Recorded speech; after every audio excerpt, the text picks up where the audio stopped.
It's unique in America that Nutcracker has become this classic of this sort of nature. And I love the fact that the mothers bring their daughters who bring their daughters and on and on and on. And there's something very nice and traditional about that. I think it's become a part of the holiday season. Well, it's a phenomenon in and of itself anyway. In the whole lexicon of ballet, there's nothing like the Nutcracker. I think it's very entertaining, especially for little people and for adults alike. It's something for all the senses, and it's really just quite an experience. Nutcracker is a unique challenge because we have so many children involved. For example, in our Nutcracker there are 6 little girls and 4 little boys that are all sort of under the age of 10, 11, 10. We have 5 groups of them. We have 37 shows, so getting each of those 5 groups a rehearsal with the company, and it all comes together with holiday magic. It's quite remarkable. It's an enormous show.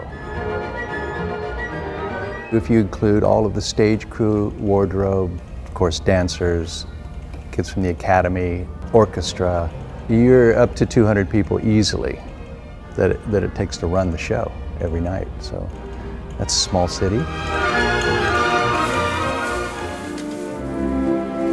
The snow is one of the unique elements of the Nutcracker, but it illustrates one of the designers, Desmond Healy's, one aspect of his genius as a designer. He designs the effect of whatever he's putting on stage, not the thing itself, but the effect of it. So the snow is a good example of that. They're quite large, and they're made out of crepe paper, and they are all handmade, hand-torn. It catches the light, it flutters and sparkles and flashes in the light like snowflakes do. Each piece of paper is not a snowflake, but it's the effect of a snowflake.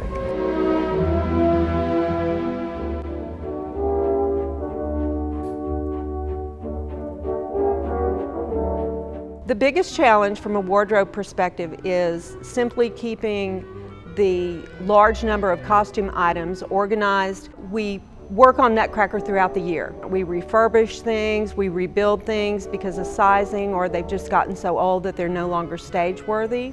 Then we do the fittings on the new performers and new character roles. Repairs are done on a daily basis. We do so many shows of it, so we get to see very many mistakes, from rats falling into the orchestra pit, to costumes hooking on one another, to trunks not opening and trapping the dolls inside. That's the fun of live theatre. My favorite wardrobe malfunction story is one of the mice, one of the latex ears that is glued to the head, had come unglued and was just hanging on basically by about an inch. And so they're still dancing and the ears flapping back and forth, and it was funny.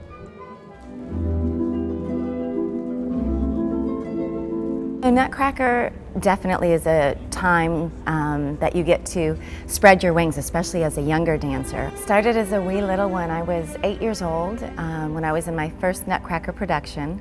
I was a bonbon and came out from under the skirt of Mother Ginger, and for me that was just a game changer. I thought this was the best thing, and straight away loved dance, and I've been in Nutcracker ever since. I was a bonbon at 8 years old, and after that I was a soldier. And the following year was Clara. That was a big deal for me. I remember having to wear my curlers to school. And after that I was Marzipan. I remember doing Arabian and Snow Queen, and I also did Sugar Plum. I think it was my junior year.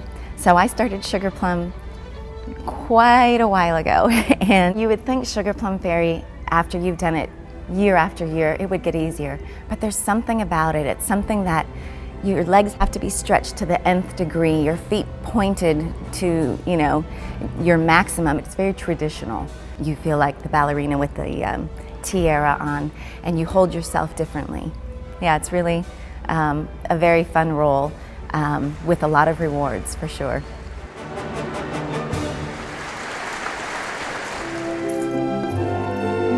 It's amazing. Nutcracker, during this time, this is when some of the best memories are made. People are working together. You're like a big family. We work through Christmas. We have Christmas Day off. It doesn't take the joy of Christmas away, but it certainly is a different experience. I think part of what makes Christmas special for me is children. So the more children you're around and the more wonder of Christmas and that excitement, that's what makes Christmas special. So we're lucky in the fact that we are part of that magic and part of that thing that little children dream about.